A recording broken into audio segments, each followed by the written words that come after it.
Aujourd'hui, nous accueillons Sébastien pour ta chronique. Comment ça va, Sébastien?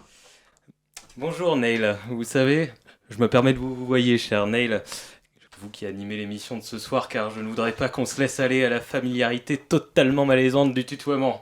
Nous sommes dans une émission où certes on peut se laisser aller à quelques moments de détente ça et là pour décompresser, voire dans certains cas de figure, à titre exceptionnel, se dire salut au lieu de bonjour quand on est vraiment décontracté, mais il est d'usage de ne pas manquer à la civilité. De ne pas manquer à la civilité, je ne le répéterai pas deux fois.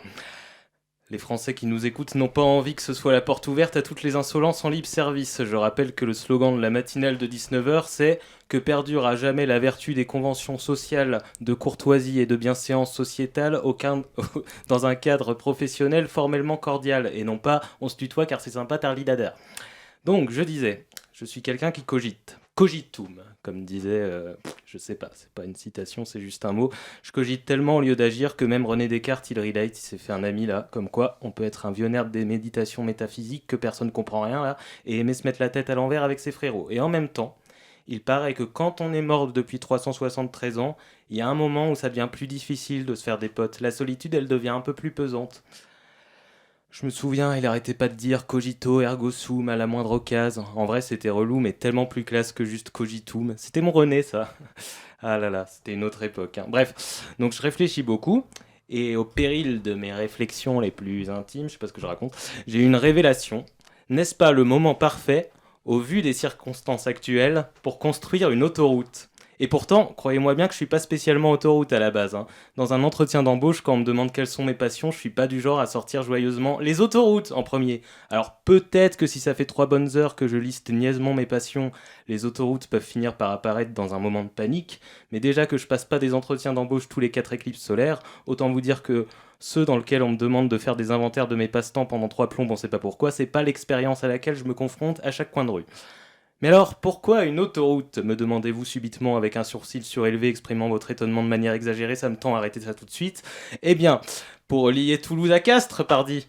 Non mais parce que, je vais poser tout haut la question que personne ne se pose tout bas. Une autoroute, c'est quoi? Je crois que toutes les autoroutes, ce sont comme des beaux voyages. Avec le coffre plein de bagages et ton CD de faflarage. T'as aucune carte avantage et tu payes 8 euros le péage. Tu vois pas les paysages sauf lors des embouteillages. Tes deux bambins en bas âge et tous les routiers qui ragent. Bref, j'ai plus de rime en rage. Mais voilà, c'est toutes ces choses qui rendent la vie plus douce, quoi. Alors, j'ai quand même relevé un tout petit défaut à ce projet, vraiment histoire de chipoter, hein, car sinon sans ça c'est 20 sur 20. C'est juste que c'est une aberration écologique et sociale désastreuse pour la biodiversité, climaticide et décriée par tous les spécialistes. C'est très long à dire ça. Donc bon, voilà, vraiment 3 fois rien, on va pas s'attarder sur des bagatelles. Et puis, entre nous, est-ce qu'on peut être honnête?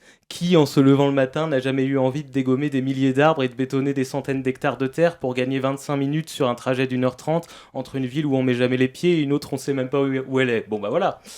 Et puis, subir des crises climatiques mystérieusement inexplicables, tamponner la faute à pas de chance, sortie d'out of nowhere, que nul n'aurait pu prédire depuis 50 ans, ça on sait faire. Mais choisir consciemment de faire nous-mêmes des choix tellement débiles que même la Terre et le Soleil nous regardent en se disant non mais là quand même, ils ont pas inventé le marque-page, rime en âge. Je me dis que ce serait un peu une avant-première. On n'a jamais tenté le coup encore. Donc, celui-là coûtera un certain nombre de millions d'euros d'argent public.